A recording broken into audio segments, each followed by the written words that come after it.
Hello students, I am Bharti, your English teacher. Today in this video, I will discuss the poetic devices used by the poet in the poem Dust of Snow. The poet has used 4 literary devices in this poem. These devices are enjambment, assonance, alliteration, and consonance. Let us discuss these devices in detail. Students, the first literary device that the poet has used is enjambment. What is enjambment?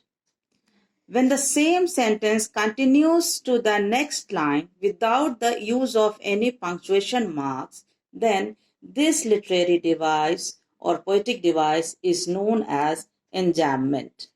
Let us see how the poet has used this literary device. See the first stanza. The way a crow shook down on me the dust of snow from a hemlock tree. Students, you can see here in these 4 lines, nowhere the poet has used any punctuation mark.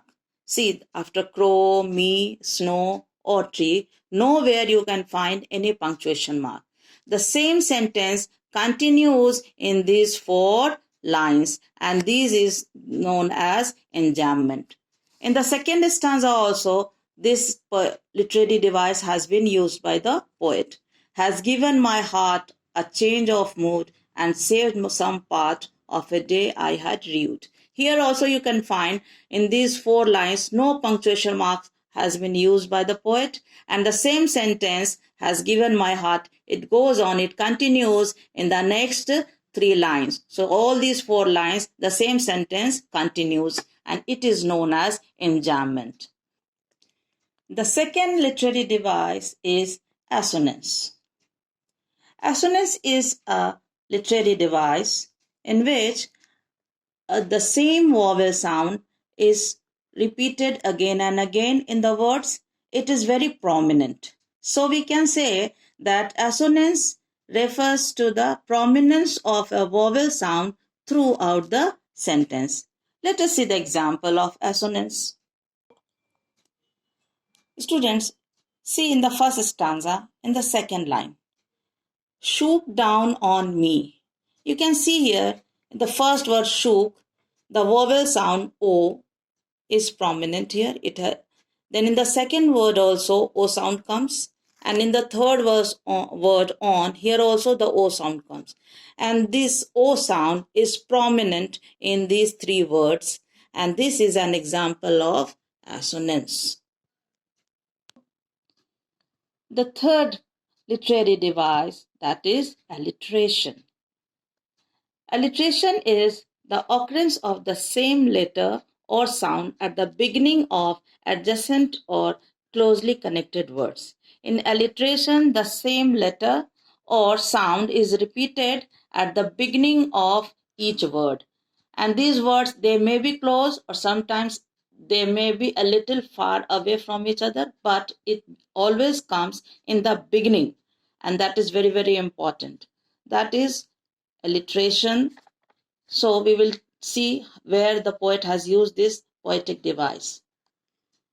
In the second stanza, see the first line here. Has given my heart. Here you can see the letter H. And here in this word heart, the letter H. This H letter has been repeated in this line and this letter sounds H.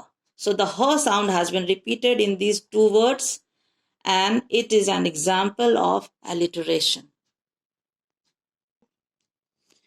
Now we come to the fourth and the last literary device used in this poem, that is consonance.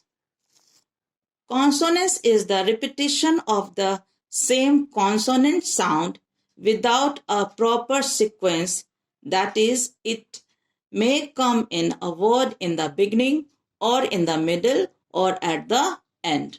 The same consonant sound, it is repeated in the given line, but it is not necessary that this sound will always come in the beginning or at the end. It follows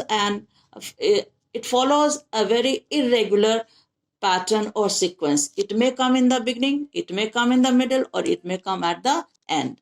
Now let us see this literary device in the poem.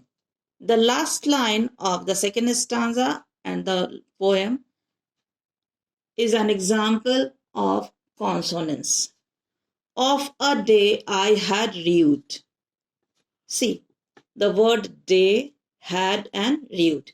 Here you can find in day the letter D. Here in the word had, again D comes, and in the last word rued also D comes, and it sounds D. So day, here also we have the D sound, in had also we have the D sound, and in rued also we have the D sound. So D has been repeated, this sound has been repeated, D, and this is an example of consonance. So let us conclude that there are 4 literary devices used by the poet in this poem. They are enjambment, assonance, alliteration, and consonance. Students, I hope that you all have might have understood the literary devices, their examples very smoothly, very easily, and all of you prepare it nicely and prepare for your exam also. Thank you.